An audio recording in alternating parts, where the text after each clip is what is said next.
Hello, this is Jill from ANU Online. I'm going to show you how to add an OU Wiki to your course. OU Wiki is a collaborative tool for Moodle that was developed by Open University, hence the name OU Wiki. It is a web-based set of linked pages. It enables students to create their own web content and is a flexible tool with a number of options. Because you can set it to individuals or groups, students can participate individually or collaborate in groups to create content including text, images and video. It is great for compiling research or presenting a project. To add OU Wiki, make sure editing is on, then choose Add an activity or resource, then choose OU Wiki from the list of activities. This will take you to some fields to complete. Give your wiki a name that will make sense to your students and provide a brief description. If you wish the description to be displayed in your course site, check the box.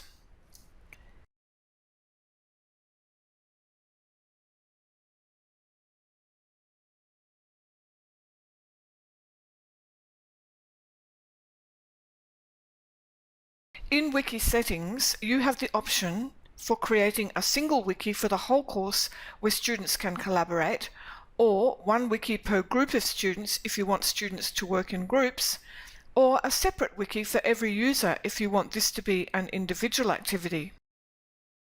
For this demonstration, we will choose single wiki for the course as this is the most straightforward. There are some separate instructions in a later module for the other types of wikis. You can have an annotation system for your wiki which will allow participants to add comments anywhere within the wiki in the form of annotations.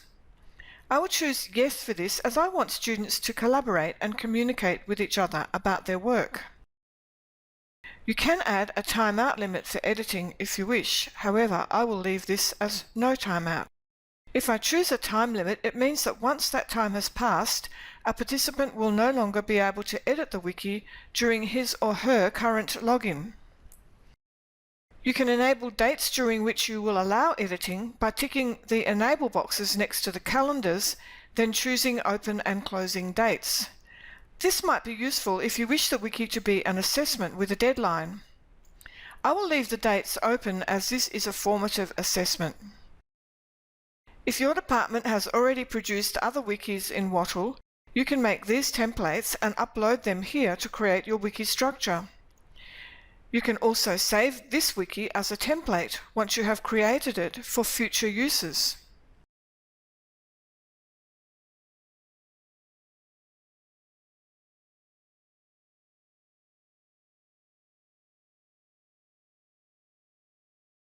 You can set Show Word Count to yes or no. It may be good to enable word count so that students can keep track of the length of their contributions. If you have other wiki pages you have already created, you can select Yes to link to import pages, and this will enable you to import ready-made pages to your wiki. In Grade, you can allocate grades or a scale to your wiki activity, or select none if you wish to leave it ungraded. Common module settings allow you to show or hide your wiki and also to set it up for groups. This will be dealt with in a later module when we deal with group wikis. I will leave the setting as no groups for now. I'm not going to set up any restrictions for access, and I'll leave the activity for students to mark as completed. If I wish to, particularly if the wiki is to count towards assessment, I could use the options below this to require these conditions to be met before the student is marked as having completed the activity. I will not enable Expect Completion on, but leave that date open. I will now save and return to the course. Now you can see my wiki, Storytelling and Teaching, in the course activities. When I click on the link, I'm taken to the wiki where there is an option to create a page. Selecting Create Page gives me an editing field in which to add content. This page will be where students will put some content, but I'm going to put in some prompts and some structure to get them started. You could leave this blank if you wanted to give your students a chance to be creative and make their own spaces as they wish. There are some instructions above under Edit the page below, which are explaining how to link to another page within the wiki. However, it is not necessary to do this because once you save this and go back to the wiki main page, you will have an option to add a page which will automatically link to this page. Expanding the toolbar, you can see it's possible to make this page look really good by inserting images or video, using headings and coloured fonts, and doing other formatting. The students can do that if they wish. Now that I have typed in some instructions, I will save the page. This takes me back to the start page, where below the page you will see options to add a section to this page or create a new page. I'm going to add in a section for each student to write some reflections. I could create a page for each student if I preferred, and if I had a lot of students, this might be a better option.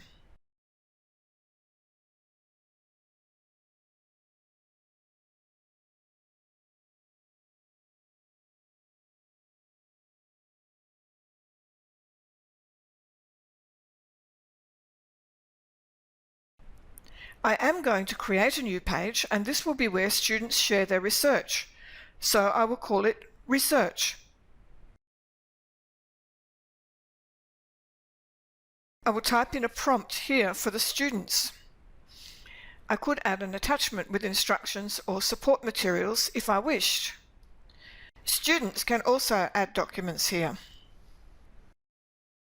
To see all of the pages in my wiki, I can go to Wiki Index tab in the top right hand side.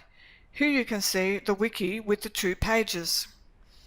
Let's look quickly at the other 2 tabs. The first one is Wiki Changes, and by selecting this tab, I'm taken to a list of all the changes that I have made to the wiki with the details of dates and time.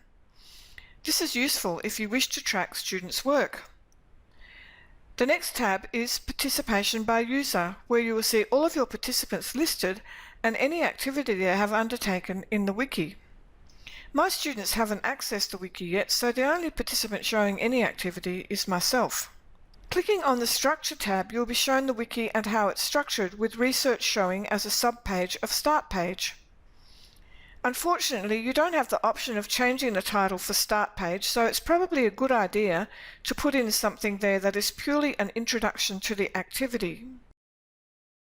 These tabs are essentially just different views. So we'll go from the Structure view to the Alphabetical view, where, when I add other pages, they will all be listed in alphabetic order. The View Online view shows us what the wiki looks like as a web page. It is like a preview.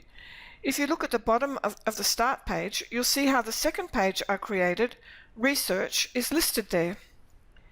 If I want to edit a page, I go back to the Start page and choose the Edit tab.